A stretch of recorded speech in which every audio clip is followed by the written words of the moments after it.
Hello YouTube, my name is Nero. Today we have some more Call of Duty World War II. Welcome back, ladies and gentlemen. They have finally updated Call of Duty World War II and fixed a lot of the issues that have been plaguing us since the launch of the game. So today's update was an 835 megabyte update, which fixed the headquarters, nerfed the bar assault rifle, nerfed the primed basic training, fixed the map exploit on Point to Hawk, Find a Freaking Lee, as well as a couple of other maps, and they have also fixed countless other bugs and problems that once again have been plaguing us since the release of the game. So as soon as you download the update, you are going to notice that we now have a new user interface at the main menu. The headquarters is now a menu you can actually access rather than a place that you are automatically thrown into once you enter the multiplayer. And once you actually go into the headquarters, you will now find that 47 other players are in there running around, hanging out, opening supply drops, parkouring, 1v1ing, and doing everything else that the headquarters was intended to be used for. I know for a lot of you guys, the headquarters has actually had people in it for a while now, a week, 2 weeks,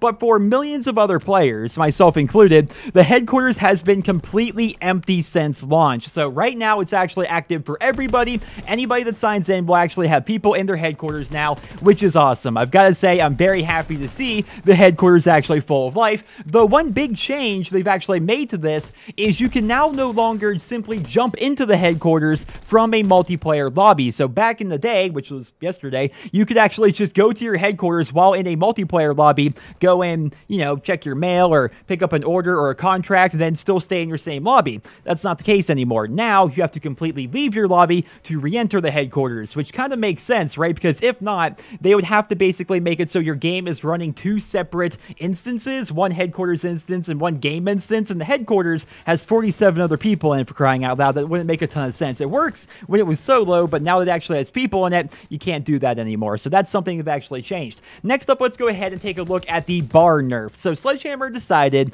that to balance this weapon out, it simply needed more recoil. So here is what the bar's recoil pattern looked like before they nerfed it. It was pretty accurate and pretty easy to control. I think most people will agree. Well, after today's update, the recoil is much higher and somewhat unpredictable at times. I continuously tested this and I kept getting different recoil plots because I guess at the end of the day, recoil is relatively random. Now keep in mind that while doing these tests, I'm doing nothing whatsoever to mitigate the recoil. I'm using no attachments and I'm simply holding down left and right trigger. I worry that this nerf may not be enough to stop the bar's current reign of terror here in Call of Duty World War II, because the core problem of the weapon is not its recoil, it's damage and its incredibly fast time to kill up close. Even after today's update, the bar still has a faster time to kill up close than any submachine gun in the entire game, while at the same time still having all the core benefits of being an assault rifle, right? So more recoil makes it harder to use for some people, but good players will always be able to mitigate recoil, so this nerf is not that big of a deal if you ask me, especially considering there are attachments out there like grip that can completely negate pretty much all of today's nerfs. We're going to have to see how it plays out. I have a feeling that Sledgehammer is afraid to make any real changes to the bar because of the upcoming ranked and competitive seasons, where no doubt you are going to be seeing plenty of bars being used. So again, we're going to have to see how it plays out. I imagine they are going to have to continue nerfing this gun because it still seems to be way too good. Next up, we have the nerf to primed. So primed, for those that don't know, is a basic training that reduces your flinch while being shot at, and it also gives you an extra attachment. This nerf was harder to test compared to like a simple recoil examination, but as you guys can see here, you definitely flinch around a lot more after today's update. And how I tested this was I'm using the STG with no attachments, I'm firing downrange, and I'm doing my best to mitigate recoil, but as you can see here, it's bouncing around pretty much everywhere. This decision was actually met with a lot of backlash from the community today, because after today's update, there's really no great way to reduce flinch here in this game, and as you guys know, flinch is a pretty big deal. Sledgehammer has said previously that they are currently testing reducing flinch on every primary weapon in the game by default, but that was not part of today's update, so it is possible they are still going to be adding that to the game, and if they do, I imagine it's going to come on or before December 8th. Stay tuned, I'll keep you guys up to date as more information becomes available, but right now, this is where we stand. Primed has been nerfed, and there's really no way to get around that. Now, the rest of the changes in today's update were much smaller, but they will definitely go a very long way into making the game experience much better. So you can find a full list of the patch notes down there in the description,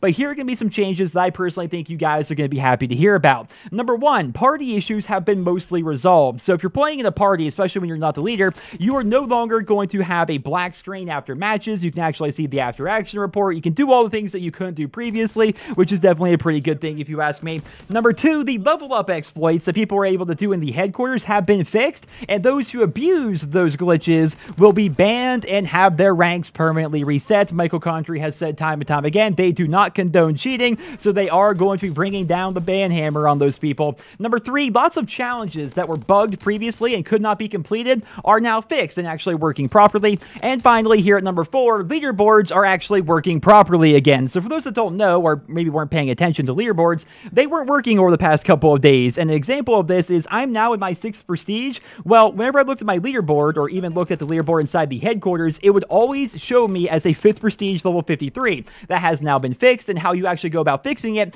is you just simply hop on after today's update, play one match, and everything will be caught up once again. All the progress you were making over the past couple of days that was not being tracked will be added to the leaderboard itself, which is definitely a very good thing. Now, as I said, the rest of the updates are very tiny, minor ones that maybe you won't even hear about or notice, but they are definitely there, and they are definitely going to help out the game in the long run. And once again, the full patch notes can be found down there in the video description. So my video that I did previously, I talked about a big update that's going to be coming. We have 5 new weapons. We have 5 new game modes. Of course, the Winter Siege event is scheduled to begin next Friday. What new information do we have on that? Nothing. Currently, we have no new information on any of that. They are still in the game files. We've seen that gameplay, and the Winter Siege event is actually going to be happening next week, but they haven't actually said anything new whatsoever about it. So I imagine over the course of the coming days, we are going to get more information about the Winter Siege event. So be sure to subscribe to my channel if you guys are new. I will keep you guys up to date with any information as it becomes available. But those new weapons, I cannot wait to learn more about them. Hopefully, Sledgehammer will just give them out to everybody for free, right? Because you know how many supply drops we missed out on when the game was not working properly? We simply were just not given a lot of things that we were supposed to be given when the game first came out. So hopefully that stuff will be resolved. Hopefully some compensation will be given. But right now, anyway, guys, just for the time being, in the moment, I'm happy to see the game actually working properly. I'm happy to see Sledgehammer constantly working on it, and I'm excited to see what plans they have for us in the very near future. But ladies and gentlemen, that's all I have for you guys here today. Thank you all so much for listening. Let me know your thoughts down there in the comment section below. What do you think of today's update? I'm very eager to hear about that. And once again, hope you all enjoyed. Drop me a rating. I hope you guys all have a wonderful day.